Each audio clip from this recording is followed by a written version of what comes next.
लोकोक्तियां और मुहावरे, इस आज के इस कक्षा 12 के पाठ के लिए मैं शरद कांत शर्मा, प्रधानाचार्य मिशन इंटर कॉलेज, प्रिय दोस्तों आपके सामने हूं। आपके मन में आएगा कि हम छात्र हैं, हाँ गुरुजी हमको दोस्त क्यों कह रहे हैं। तो अपनी कहावत है, जिस दिन से बाप का जूता बेटे के पैर में फिट आ जाता है और बिटिया के हाथ में उसकी अम्मा का बेलन पकड़ में आ जाता है, उस दिन से बेटा बेटा नहीं रहता और बिटिया बिटिया नहीं रहती, माँ की सहेली बन जाती है, बेटा बाप का दोस्त बन जाता है। तो इस नाते मैंने आपको दोस्त कहा। आज जो विषय लेके बैठे हैं इसको पहले हटाते हैं और हम लोग गप लगाते हैं। अपने कहावत है, चटोर खोवे एक घर, बतौर खोवे चार घर। यानी जो चटपटा खाती है वो अपना घर बर्बाद करती है और जो बात करने वाला है वो आसपास के दो चार लोगों को भी बातों में गप्पों में लगाए रखता है। पूर्व में कहावत है, बंड खुद तो गए, साथ में चार हाथ का पगहा भी साथ ले गए। रस्सी, बंड माने सांड, तो सांड देवता अगर गए तो साथ में चार हाथ का पगहा भी ले गए, यानी खुद तो गए, चार छह दोस्तों को भी साथ ले गए। गांव देहात में एक और कहावत है, आप गई और ओरे पासे। कहावतों के सिलसिले में एक बहुत जरूरी बात है कि दौर कोरोना संक्रमण का है। अभी 2 दिन पहले मेरे बहुत करीबी बुजुर्ग कोरोना को हरा करके घर लौटने वाले थे, अस्पताल से छुट्टी होने वाली थी। मैंने उनसे फोन पे कहा कि बाबूजी आपको कमजोरी बहुत दिन रहेगी, महीनों। तो उन्होंने कहा कि नहीं, गांव देहात में कहावत है, दोपाया 2 दिन और चौपाया 4 दिन। यानी कि दोपाया आदमी 2 दिन में ठीक हो जाता है, चौपाया 4 दिन में ठीक हो जाता है। और प्रिय छात्रों छात्राओं, मेरे प्यारे दोस्तों, इस कोरोना संक्रमण में असली चीज सावधानी है, बचाव है। और अगर संक्रमण हो जाता है तो फिर एक कहावत है, हारिए न हिम्मत, बिसारिए न राम।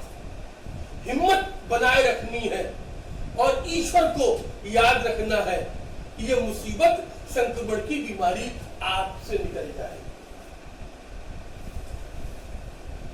अपने यहां और कहते हैं, सूरजन पे थूकोगे तो अपने मुंह पे गिरे हो। सूरज पे थूकोगे, अपने से बड़े आदमी का अपमान करोगे तो अपमान उसका नहीं, अपमान तो आपका है। अगर मेरी बात पे विश्वास ना हो तो एक बार ऊपर को मुंह करके थूकिए, बच्चों पता चलेगा कि ये बात कितनी सही है। अपने यहाँ कहा गया, किसी ने सयाने ने कहा, देते पांव पसारिए जेती लांबी सौर। कितने पैर फैलाओगे चादर में? सौर माने चादर। जितनी लंबी चादर है, अगर चादर के बाहर पैर जाएंगे तो सर्दियों में ठंड लग जाएगी, गर्मियों में मच्छर काट लेंगे। तो क्या मतलब है? अपनी जो सामर्थ्य है उसके हिसाब से काम करना चाहिए। अंग्रेजी में भी एक इसी के मिलती जुलती कहावत है, to cut a pocket according to a coat. उतनी बड़ी जेब काटो जितना बड़ा कोट हो, कि कोट से बड़ी जेब नहीं कटेगी। अपनी क्षमता को देख के काम करना चाहिए।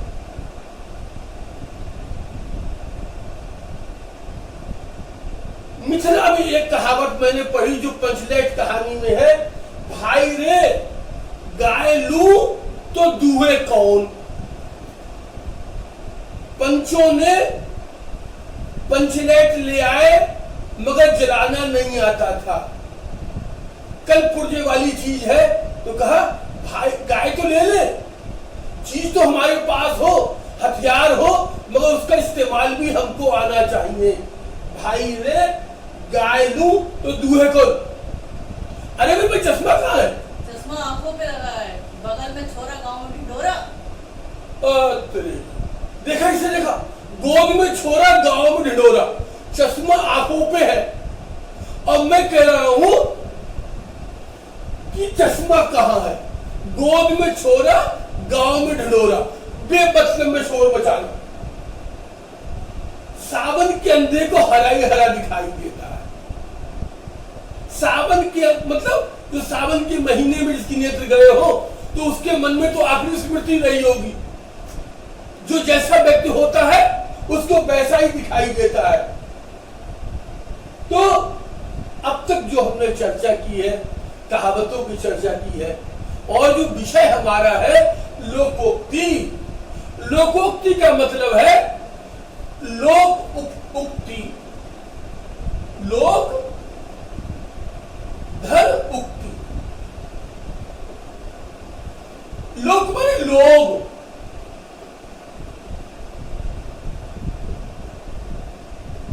जनमानस,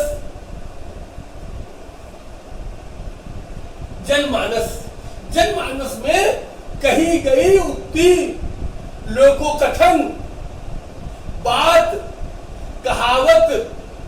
गांव देहात में इसको मसल भी कहते हैं। ये तो बड़े मसल भाई, जो मिसाल का तद्भव रूप है। तो आज हमने जिस लोकोक्ति विषय को लिया है, हमने चर्चा आपके साथ की। इनके आधार पर जो हमने बातचीत की, कुछ विशेषताएं देखते हैं लोकोक्ति की। सबसे महसूस किया होगा कि लोकोक्ति में है मिट्टी की सौंधी गंध। ऐसा लगता है सूखी मिट्टी पर झींसी फुहार गिरी और मस्त खुशबू का ताजा हवा का झोंका आया। दूसरी बात, जीवन का अनुभव का सार है। ये हमारे पूर्वजों की लोकोक्तियां क्या है? विरासत है। तीसरी बात, लोकोक्तियां लोक शिक्षा का माध्यम है, या कहिए सशक्त माध्यम है। सामान्य भाषा का उतना प्रभाव नहीं पड़ता। हम गलत करने वाले हो, कहा गया बिना विचारे जो करे सो पाछे पछताए। और हम कुछ गलत करने वाले थे, ये बात दिमाग में आई, तुरंत ऐसा जैसे 80 की स्पीड पे हम गाड़ी चला रहे थे हाईवे पर, हमने तुरंत स्पीड ब्रेकर देखा और हमने ब्रेक मारा। हम तुरंत गलत करने से बच जाते हैं। लोकोक्तियों में महाकवियों की बहुत प्रसिद्ध पंक्तियां हैं, जैसे तुलसीदास जी की का बरसा जब किसी सुखाने। समय निकल जाने पर काम का मतलब नहीं होता। फसल सूख जाए तो फिर बरसात का कोई मतलब नहीं। जैसी जी की पंक्ति है, जैसे कंता घर रहे वैसे रहे विदेश। हमारी हालत में कोई अंतर नहीं। नेताजी चाहे हारे चाहे जीते, पब्लिक की हालत वैसी रहने वाली है, चुनाव क्षेत्र में आए या नहीं आए। लोकोक्तियों की अगली बात है, जनमानस में गहरी पैठ होती है, इसलिए गहरा और स्थायी लंबा असर डालती है। अगली बात है, एक लोकोक्ति खुद में पूर्ण अर्थ देने वाले वाक्य के रूप में होती है और किसी भी बात को, प्रसंग को अंतिम रूप से प्रमाणित कर देती है। अगली बात है, उपालंब और व्यंग रूप में भी लोकोक्ति का प्रयोग होता है। और अंतिम विशेषता जो मैं समझ पाया हूं, लोकोक्तियां नीतिपरक होती है, अतः उनका असर बहुत गहरा होता है। कुल मिलाकर के लोकोक्ति या कहावत, जिसको अंग्रेजी में हम प्रोवर्ब और अडिज कहा गया है।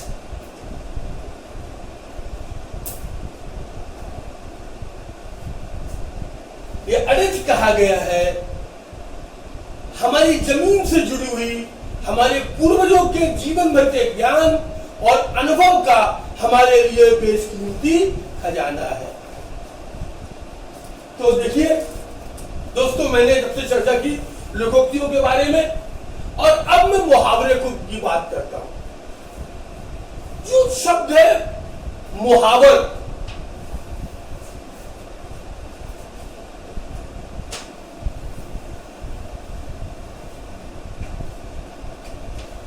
मुहावर ये मूलतः अरबी भाषा का शब्द है। मुहावर शब्द है, ये अरबी भाषा का शब्द है, अरबी जुआ का, जिसका अर्थ है बातचीत करना और अभ्यास करना। ये मुहावर शब्द उर्दू में मुहावरा,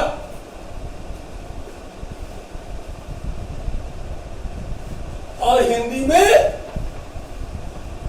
मुहावरे, मुहावरा से परिचित है। हिंदी में मुहावरा, हिंदी में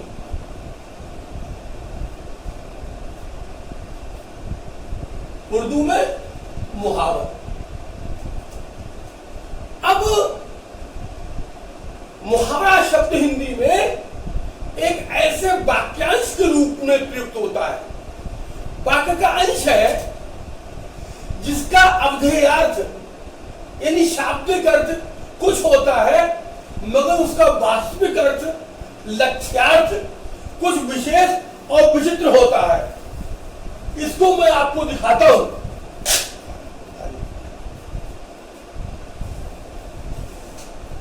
आपने बहुत सुना होगा थाली का बैगन होना, ये थाली और ये बैगन। अब इसको कहते हैं कि हे बैगन, तू एक तरफ को हो जा, सीधा हो जा। आप देखेंगे ये बैगन किसी ही ढुलक जाएगा, कैसे भी करे। देखें, ये थाली का बैगन यानी अस्थिर चित्त आदमी, मौका परस्त आदमी, मौका लगते ही स्वार्थी आदमी, वो अपनी बात का पक्का नहीं होगा। एक बात और मुहावरा है, वो हमारी जमीन से जुड़ा है, हमारे संस्कार से जुड़ा है। हाथ पीले करना, मेहंदी लगाते हैं, हाथ सुंदर दिखाई देते हैं। छात्राएं बताएं, सुंदर हाथ दिखाई देते हैं, लाल रंग के मेहंदी खुशबू भी देती है। लेकिन हाथ पीले करना, इसका मतलब है हल्दी हमारे समय कन्या के हाथ में लगाई जाती है, हाथ पीले किए जाते हैं। इसका अर्थ है विवाह करना। तो ये हमारी संस्कृति का शब्द है। और उसके अलावा एक, इसके बाद एक और मुहावरा है, ईद का चांद होना। ईद का चांद, ये धर्मनिरपेक्ष मुल्क है, हमारे यहां सभी धर्मों का सम्मान है। ईद एक बहुत बड़ा त्योहार है, और ईद का त्योहार हमारे पंचांग से तीज को होता है। एक दिन पहले चंद्रमा दिखाई देता है, बहुत इंतजार के बाद। इसलिए ईद का चांद का मतलब है किसी का बहुत दिनों बाद दिखाई देना। अब गणेश जी जो है हमारे यहाँ किसी काम को शुरू करने के देवता है, तो कहते हैं आइए श्री गणेश करें। किसी काम की शुरुआत क्या करेंगे? हम शुरुआत करेंगे कि श्री गणेश करें, काम की शुरुआत करना, इतिश्री करना, इति माने अंत। किसी काम को समाप्त करना है कायदे से, तो कहेंगे इतिश्री करें। और भाई इस स्कूल में आजकल तो आप जान ही रहे हैं, 19 अक्टूबर से उत्तर प्रदेश में विद्यालय खुलने वाले हैं। जब इंटरवल का समय होता है तो आपके पेट में चूहे क्या करते हैं? कहते चूहे दौड़ लगा रहे हैं, कूद रहे हैं, कबड्डी खेल रहे हैं, तो भूख लगना। आपने कभी बुजुर्ग को चलते हुए देखा? सहारे के लिए उसके पास क्या होती है? लकड़ी, बुढ़ापे की लकड़ी। क्या मतलब हुआ? सहारा बुढ़ापे का। और वो बुढ़ापे की लकड़ी का क्या मतलब हुआ? बुढ़ापे का सहारा। कहते हैं जवान लड़का अपने पिता के बुढ़ापे की लकड़ी होता है, और बुढ़ापे की लकड़ी टूट जाए, सहारे का टूट जाना। और देखिए जाति का पानी उतरना, आपकी पुस्तक है, पंचलेट कहानी है। गोधन के बारे में कहा जाता है हुक्का पानी बंद किया है, हुक्का पानी बंद कर देना, जाति से बाहर निकाल देना। गोधन का पंचायतों ने, पंचों ने क्या किया? हुक्का पानी बंद कर दिया, मतलब साथ में उठे बैठेगा नहीं, खाएगा पिएगा नहीं, हुक्का पानी बंद कर दिया। कहते हैं अब जाति की बंदिश क्या? जब जाति का पानी उतर रहा है। पानी उतरना, ये पानी किसका उतरता है? बर्तन पे जो पॉलिश की जाती है, पानी चढ़ाया जाता है। पानी उतरने का मतलब है बर्तन की चमक खत्म होना, और यहां पर अर्थ होगा जाति का सम्मान समाप्त होना। और एक और बात करते हैं, एक मुहावरा होगा, एक कान से सुन के दूसरे कान से निकाल देना। अब मैं भी पढ़ा रहा हूं, आप भी एक कान से सुने और दूसरे कान से निकाल दें तो याद नहीं रहेगा। इसका मतलब क्या हुआ? ध्यान न देना। एक और मुहावरे की बात करते हैं, बिल्ली के भाग से छींका टूटना। ये छींका क्या होता है? पहले घरों में दूध का जो छींका होता था, मक्खन का, मलाई दूध का, वो बिल्ली ना उसको तोड़ दे, इसलिए इस तरह से उसमें लटकाया जाता था जैसे बिल्ली पहुंच ना जाए। और बिल्ली बैठी बैठी नीचे केवल देख सकती थी, उसको मिलता नहीं था मक्खन मलाई खाने के लिए।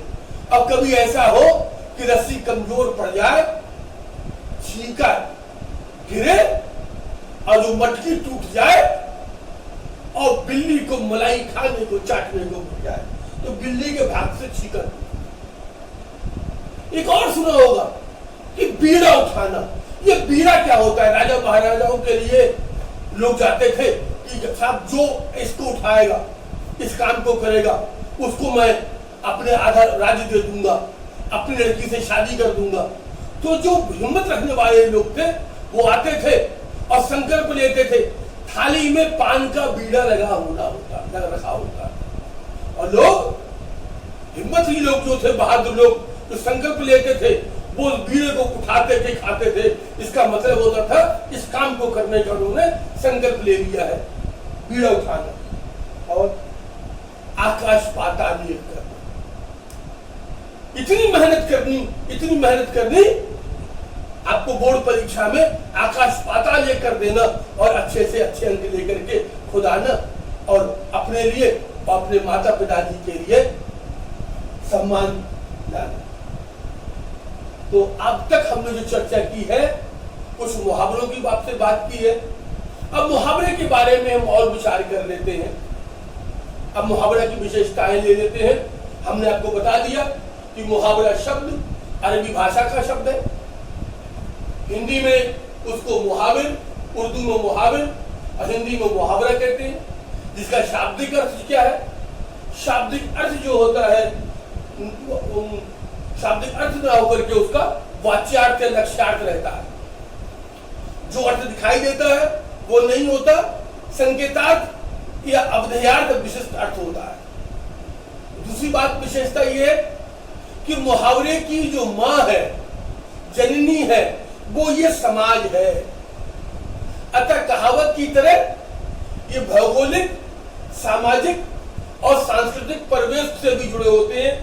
मैंने कई आपको मुहावरे बताए, श्री गणेश करना, ईद का चांद होना, बीड़ा उठाना, ये सारे जो मुहावरे हैं हमारी परिस्थिति से, हमारे परिवेश से, हमारे जमीन से जुड़े हुए हैं। मुहावरा भले छोटा हो, उसका अर्थ बहुत व्यापक और सटीक होता है। मुहावरों की असली खूबसूरती उनका चुटीलापन और सहजता है। मुहावरों के उपयोग से भाषा सजीव और प्रभावमयी उठती है। अब आपके मन में विचार आ रहा होगा कि अभी तक हमने आपको मुहावरों के बारे में बताया, लोकोक्ति के बारे में बताया। अब एक अंतिम एक प्रसंग रह जाता है कि मुहावरे और लोकोक्ति में अंतर क्या है। मुहावरा और लोकोक्ति में अंतर क्या है? मुहावरा और लोकोक्ति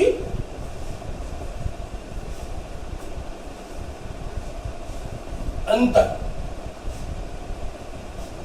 तो पहला जो अंतर है, मुहावरा वाक्यांश है, पूरा वाक्य नहीं है, जबकि लोकोक्ति खुद में संपूर्ण वाक्य है। अतः मुहावरा वाक्य में प्रयुक्त होकर ही अर्थ देता है, जबकि लोकोक्ति कथन रूप होती है। मुहावरे का प्रयोग सौंदर्य और चमत्कार बढ़ाने के लिए होता है, जबकि कहावतें स्वतः कथन की पुष्टि करती हैं।